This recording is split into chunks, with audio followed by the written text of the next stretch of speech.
Thanks for being here. Yes, absolutely. Everybody knows West Side Story. They know the lyrics. They know the music. You're the main characters, Tony and Maria.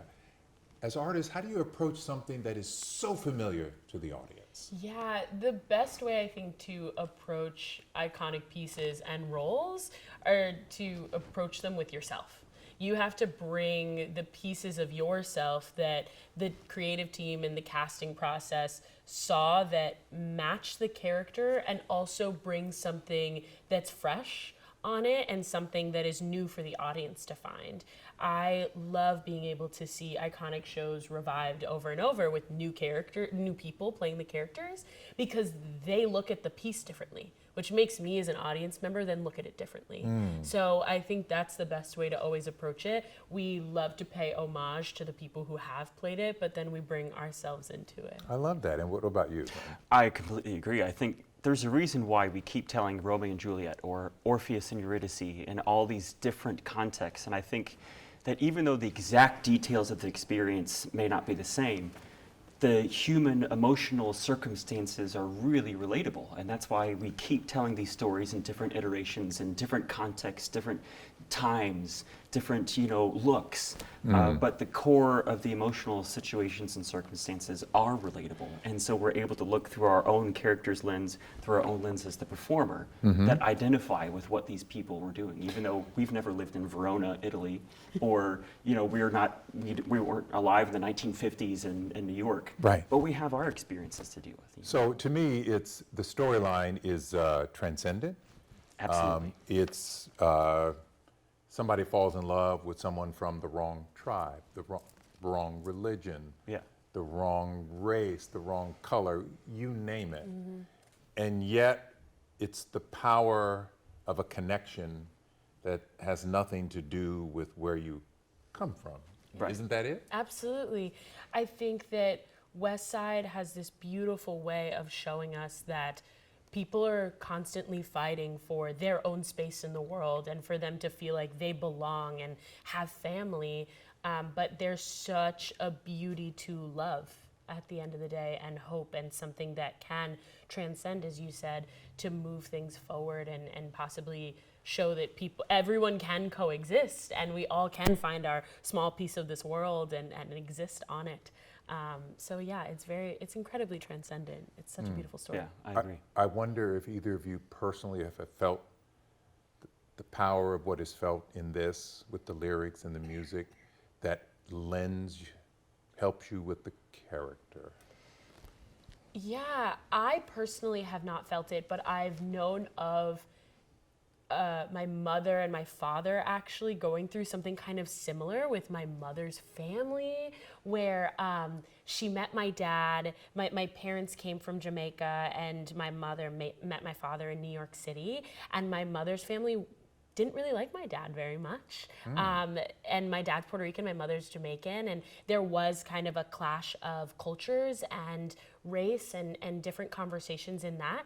But my family, they were able to come together. They have me, they have my brother, and on her side, they were able to mend that relationship. But seeing what that is and talking to my mom as I've been able to go through this story now twice has been really, really eye-opening, and does show that you kind of can push forward, and things will be okay. Things can be okay in certain stories, and sometimes there's also tragedy that befalls the story. Yeah, absolutely. And for you? Yeah, that's the thing I love about theater and storytelling, is that even though Tony was a member of the gang, he started the Jets with Riff. I've never been in a gang myself, but I know what it feels like to have really, really close friends. I've never been in a physical fight or a knife fight with anybody, but I know what it feels like to feel really angry and to disagree. Yeah, Twitter fight maybe? Exactly, and this is the thing, is that what I love about this piece and how these characters deal with this is we're fighting against the othering of people, and the human nature to feel safe among those that feel like your own, and the feeling of danger of, oh, this person doesn't seem like they're part of my group. And transcending that barrier, that border that others might say, well, you're safer staying inside. But then having something like love make you be healthily skeptical of it. And I think that's the beautiful thing about this story. It's pushing people to be skeptical of these borders and boundaries that may make you feel safe. But what about love transcending that border, you know? And I feel like that's what it does. So it's the songs that jump out at you that people instantly recognize. And I had to write it down. You sing Maria. Yeah.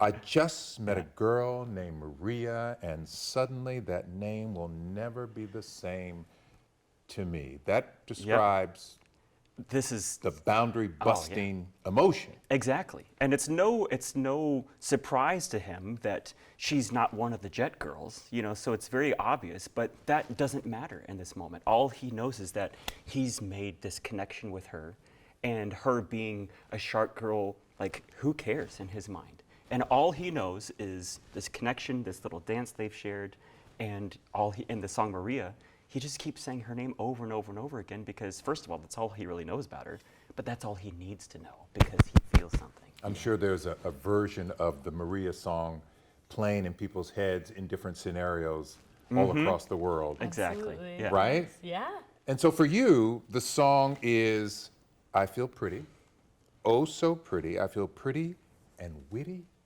and bright. Yeah. Oh my. I know. And what's so interesting is by the time you sing Maria, but then by the time I sing I Feel Pretty, so much has Oh my happened gosh, yeah. actually. So much much. more. We have the balcony scene, we have One Hand, One Heart has happened. The rumbles and happen. Exactly. And so they learn more about the feeling that they have towards each other. Again, they do really only know each other's names, maybe where they work now by this point, but it is a commitment that she has made, and she feels so excited about that commitment. You also played Maria on Broadway. Yes. Yes. Drum roll. That's so cool. And you said in an interview that Maria has a stubborn streak Absolutely. like you had Yes. at age 16. That, according to your mother, Uh-oh. stubborn how? Oh my. So This is streaming live, by the way. I know. So sorry. I'm sorry, Mom. But no, she would actually come here and tell you herself. I was definitely a 16-year-old who would go through life and be like, that's the decision I'm making, and that's the right one. And my mom would be like, maybe we do something else. And I'd be like, no, that's what I've decided, and that's what I'm doing. And she'd be like, okay, sure. And so I think that Maria does have a lot of that going on. She starts her life in following what everyone wants to do, and we open the show with Maria like trying to negotiate with her friend on like changing the style of the dress she's wearing and who she gets to go to the dance with and who she's dating and all that. We like actually meet Maria in a very like, no, I don't want any of this. I want something different kind of place. And so I think she does have quite a stubborn streak to it, which is like very teenager. Yeah. Is there any of you in Tony? I think so, absolutely. I think Tony is a big romantic. I think that's me as well. And I love that about him. And I think there's also something in him that I identify with of like he has a great desire to find what his truth is, what really matters to him. I think that's one of the reasons why when we meet him in West Side Story, he's a month out of the gang. He's left the gang a month ago because his first song is Something's Coming. Like, he doesn't know what's coming yet, but he's looking for something meaningful in his life. And I identify with that, you know? And so I think that's something that is really beautiful and strong about Tony and him having left the gang life and him wanting something better and just being completely struck and bewildered by this new person that he's met. And it's this sort of thing that he was feeling was coming, this romantic pull to something bigger, something greater than just the everyday. And I identify with that for You sure. both are having these incredible careers. I'll start with you. I wonder, how did this gift reveal itself to you? Oh, well, I love telling this story. Really by accident. I was extremely shy as a small kid, and we moved from the big city, St. Louis, to small town, central Missouri, and Sedalia, Missouri, Sedalia, Missouri, right? exactly. And I was 8 years old, really shy. In an effort to meet new kids, I was forced to join the community musical theater production of Oliver because they need orphans and thieves. And I went kicking and screaming, didn't even audition. They just shoved me in, and I just loved it. Because it became this sort of excuse, a safe excuse to be somebody else, to express yourself. And I just loved it ever since. So I grew up doing musicals. Yeah. And professionally, strictly, I've mostly done opera. But it's fun to go back to do musicals again. So a lot of kids go into things and they love it. But when did you recognize the gift? Oh gosh, it wasn't until college actually. Because Really? I went to undergrad in Chicago at DePaul for a music business degree. That's what attracted me. It's like, I can't perform for a living, but music business, that sounds Whoa, interesting. stop. Yeah, yeah. You thought in college you could not do music Not- professionally. No, I didn't think so. That wasn't sort of in my eyesight as something that was really possible. But had you gotten a sense of, like, you'd been in theater? Yeah, I felt like I was in choir, I did musicals. It's like, yeah, this is fun, but I didn't think I had a legitimate sort of path to do it professionally at that Never time. any feedback to say, hey, you got something. Yes, but it was different, especially when we went to Chicago, big city. I was even more so feeling like, well, I mean, but music business, this is great. But what was interesting and complete luck is that the school I went to in Chicago went for music business, but they had a huge, really great opera department. I didn't know anything about opera. But they're like, hey, be in the opera chorus. I was like, I did musical theater, I can be in the opera chorus. And there, it was the faculty that was like, have you thought about maybe trying to pursue this singing thing a bit more? They could hear something. Yeah, and so it was the faculty there by doing the opera choruses that like, you should maybe just play with this a little bit, and here I am. So how was it, the transition to, you're doing opera, so now you're singing in different languages. Exactly. Was that difficult? Yes and no. I mean, obviously learning the languages take a lot of work, and we work on diction courses to try to sound as authentic as possible. But the thing that I love about opera and coming back to do musical is that they're both under this umbrella of music theater. Like, we're all telling stories through music and with our voice. And so whether it's in English or Russian or an opera or a musical, it's like we're still telling the story through music, and that's the thing that I think threads it all together. So Shereen, your path was different. Yes. You were on Broadway playing Nala in The Lion King at age 9. Yes. How did that happen? I started in wanting to be a professional ballerina. So again, I was just a headstrong kid. And so my parents thought, what better than to put her in some regiment? And it was like, let's put her under ballet. And I fell in love with it. I used to go and see the ballet constantly. I loved ABT, and we would, my mother, no one in my family does music or any kind of entertainment. So this was a way that I also bonded with my family and being able to go and see performances. And that transitioned into going to see musicals, and I saw a few of them, and one of them happened to be The Lion King, and I was like, I think I could do that. Like, there was a little girl, we're about the same age, we gotta be, like, I think I can do it. My mom was like, okay, if you find an audition, let's go. And I found one about a year later, and we went, and I auditioned, and my mother will tell you, they called out my number, and she thought that I had gotten hurt.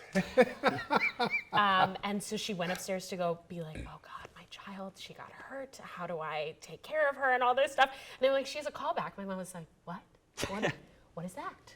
Oh my God. And so she spent, I truly accredit my career to my mom, because she spent all of that time after that finding me a voice teacher, finding me classes and acting lessons, and sitting outside every single audition, every single class, all the way up until I was like 18 years old, making sure that I had like the best teacher I could find and the best experiences. And then I booked The Lion King, and I kept that same voice teacher my whole life, and she kind of transitioned me into opera for a little while, and I went to Juilliard to get my undergrad, and then went back to musical theater with West Side. So now, Brenton he's in college and like, I've sung, but professionally, no. You're 9, Yeah. and you're doing it professionally. Which is amazing. It's so cool. So that audition must have been like, whoa. It was, and also it was super fun, because it was they did an open call for kids, and we all just showed up and just sang I Can't Wait to Be King, and they picked out a few of us, and I distinctly remember I was number 23, and the girl who was number 14, we actually ended up booking the show together. Oh my. So that was the first day we ever met. and then we my. end up like seeing each other as the process goes on, and then just booking the thing together, which was so fun. I think that's what really made me go, that's what I want to do. I love musical theater. It was the fun of it all, and being able to tell a story that people could laugh and cry and have such big emotions towards, and I get to play dress up for like 2-3 hours. I've heard this from people in musical theater and opera. It's my Yeah. favorite. Yeah, I get to play dress up. Yeah, and the cast they were so welcoming and so wonderful to show us as much as they could the ropes of what being a professional performer would be like. Yeah. And I just thought, that's all I want to do. I remember being young and saying, I don't care if you pay me, like I'll do it. I'll just sing. I like loved being able to. You don't do say the that thing. anymore, though. No, do no, you? you don't. Got older, learned what bills were, and Hey, now. things changed. Do you know who I am? But same sentiment. I still Yeah. love the thing. Well, what I love about your stories is I ask, how did the gift reveal itself? You were 9. You were in college. I think the lesson, for young people is you never know. Yeah. Never know. And everyone's path is so different. Yep. Like we went to different universities. We're doing the same production together. Some people think, well, I have to go to a certain college and to a certain program. It's about your path. Where will you flourish? Where will you learn the most and take in the experience the most? I need to be in a certain production in a certain place. No, you could do West Side Story in a community theater and then do West Side Story 5 years later on Broadway or at Yep. a wonderful opera house. You can, paths are so different and everyone has their own way, but it sounds so cliche, but it really is the journey. Yeah. It's being able to be on the whole entire experience of life. We should point out that you went to Rice Absolutely. graduate I did. school. Yeah. Rice, How did you Shepherd pick School of Music. We have to say it because Yeah. we're Houston proud. Yep. How did you choose Rice? Well, it's funny that you asked that, especially sitting next to a Juilliard grad. It's because I was offered to admission to Juilliard and to Rice for grad school. Whoa. And I chose Rice, and the primary reason is because my voice teacher he just retired, but Dr. Stephen King was on voice faculty at Rice for a long time, and I had worked with him. I had sung at the Aspen Music Festival and the summers where he taught, and so I think you talk about you have this voice teacher that you stuck with for a long time. That's such a huge asset if you really connect with a private instructor in your respective instrument, stick with them. And so I had made a great relationship with Dr. King, and so I chose Rice, and so I came to Rice. Well, I'm Yeah. sure they're happy to have you. Had a great time. Do you root for Houston teams? See, I grew up in St. Louis, and That's not what I asked. I know, and so I got my Cardinals hat here with me in Oh, Houston. no, I'm he so didn't sorry say to that. say that. I'm so sorry, but I got to make my St. Louis family proud. Is this fair to ask? Do you have a favorite song in West Side Story? I think it's a question. Is it fair? I don't know yet, but I Okay. can answer it. Okay. My favorite piece in the entire musical is not a song that anyone sings. It's Dance at the Gym. Oh, It's so much fun. Dance at the Gym is so fun and so beautiful. It's so beautiful.